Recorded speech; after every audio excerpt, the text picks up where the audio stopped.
John Fitzgerald Kennedy, do solemnly swear I, John Fitzgerald Kennedy, do solemnly swear that you will faithfully execute the office of President of the United States that I will faithfully execute the office of President of the United States and will, to the best of your ability, and will, to the best of my ability, preserve, protect, and defend the Constitution of the United States. preserve, protect, and defend the Constitution of the United States. So help you God.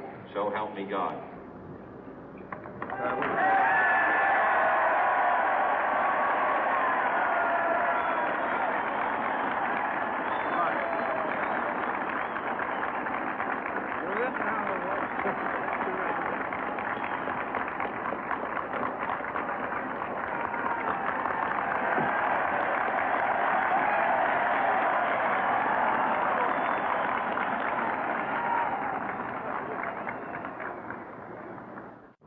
Vice President Johnson, Mr. Speaker, Mr. Chief Justice, President Eisenhower, Vice President Nixon, President Truman, Reverend clergy, fellow citizens.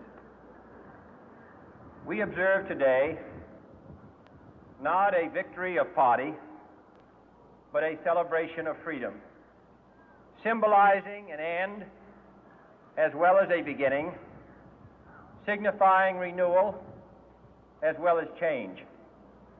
For I have sworn before you and Almighty God the same solemn oath our forebears prescribed nearly a century and 3/4 ago.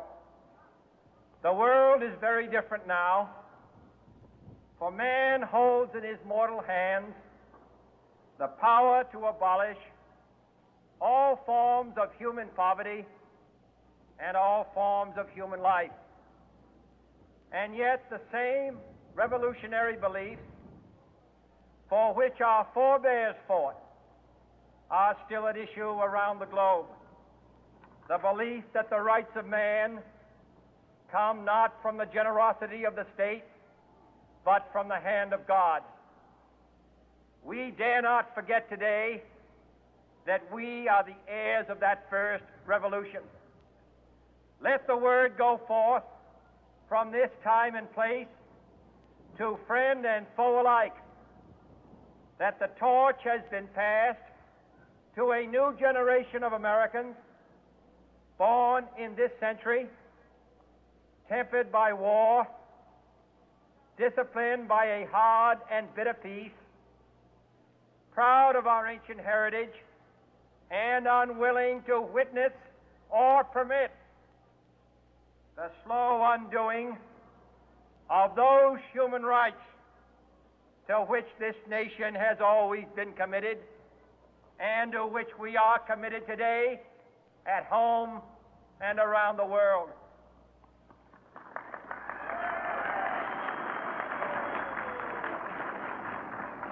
Let every nation know, whether it wishes us well or ill, that we shall pay any price, bear any burden, meet any hardship, support any friend, oppose any foe to assure the survival and the success of liberty.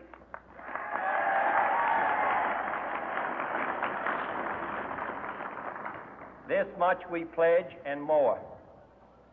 To those old allies whose cultural and spiritual origins we share, we pledge the loyalty of faithful friends. United, there is little we cannot do in a host of cooperative ventures. Divided, there is little we can do, for we dare not meet a powerful challenge at odds and split asunder. To those new states whom we welcome to the ranks of the free, we pledge our word that one form of colonial control shall not have passed away, merely to be replaced by a far more iron tyranny. We shall not always expect to find them supporting our view, but we shall always hope to find them strongly supporting their own freedom, and to remember that in the past, those who foolishly sought power by riding the back of the tiger ended up inside.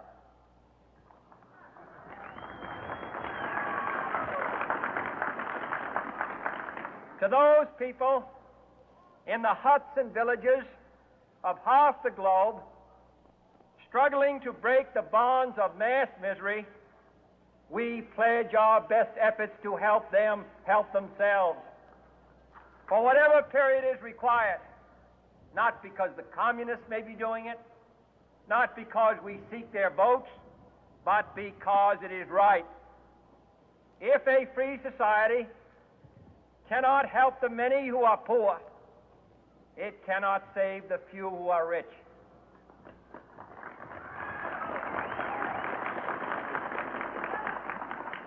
To our sister republics south of our border, we offer a special pledge to convert our good words into good deeds, in a new alliance for progress, to assist free men and free governments in casting off the chains of poverty. But this peaceful revolution of hope cannot become the prey of hostile powers. Let all our neighbors know that we shall join with them to oppose aggression or subversion anywhere in the Americas. And let every other power know that this hemisphere intends to remain the master of its own house.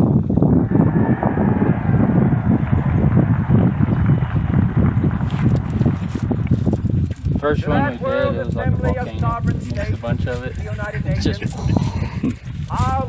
bad thing is you have to wait till it hardens before you can break it off. Oh, yeah. When you try to mess with it right now, you just... We renew our pledge of support to prevent it from becoming This actually works pretty good because it'll get into all the cracks to strengthen and its the rocks. shield So we got in the rock about like that. and to enlarge the area in which its grit may run. Finally, to those nations who would make themselves our adversary, we offer not a Pulling pledge, the but a third blind request. in. The Let last one. both sides begin anew the quest for peace. Before the dark powers of destruction, unleashed by science, engulf all humanity in planned or accidental self-destruction. We dare not tempt them with weakness, for only when our arms are sufficient beyond doubt can we be certain beyond doubt that they will never be employed. But neither can two great and powerful groups of nations take comfort from our present course.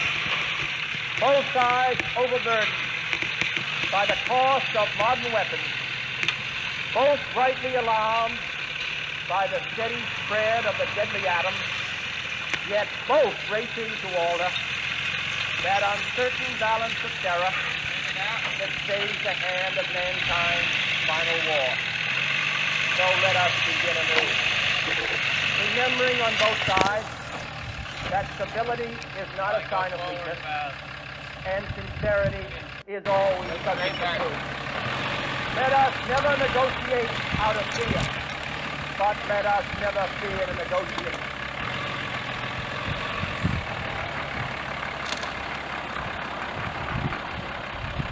Let both sides explore what problems unite us, instead of belaboring those problems which divide us.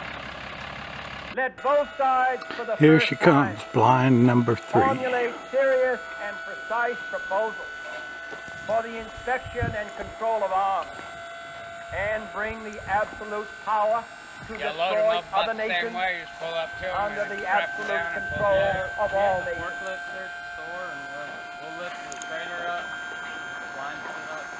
Let both sides seek to invoke the wonders of science instead of its terrors.